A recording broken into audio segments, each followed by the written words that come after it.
পুঁই শাকের পাতা দিয়ে ডিম দিয়ে কখনো ভাজি করে খেয়েছেন? আমিও এর আগে কখনো খাইনি। এই প্রথমবার পুঁই শাকের পাতা দিয়ে ডিম দিয়ে ভাজি করছি, আর সাথে দিয়ে দিব কিছু মটরশুঁটি। তো রান্না করার পরে খেয়ে বলছি কেমন হয়েছে। প্রথমে কিছু পুঁই শাকের পাতা চিকন করে কেটে নিয়েছি। তারপরে কিন্তু আমি তেলের মধ্যে রসুন আর কাঁচামরিচ দিয়ে একটু ভেজে নিয়েছি। পেঁয়াজ দেইনি, কারণ এই যে ডিমের মধ্যে দিয়েছি। এই যে একটা ডিম আমি ফাটিয়ে এইভাবে একটু ভেজে নিয়েছি তেলের মধ্যে।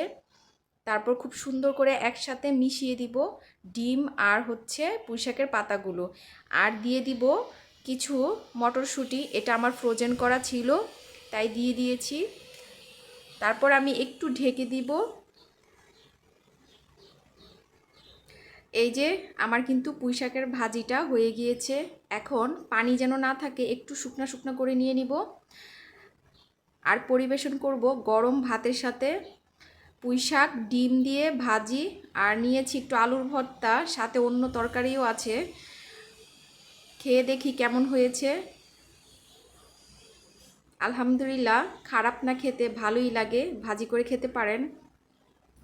আর এই যে এটা ছিল শুটকি, পুঁই শাক, ডাঁটা, ছোট আলু দিয়ে একটি তরকারি। ধন্যবাদ সবাইকে। আল্লাহ হাফেজ।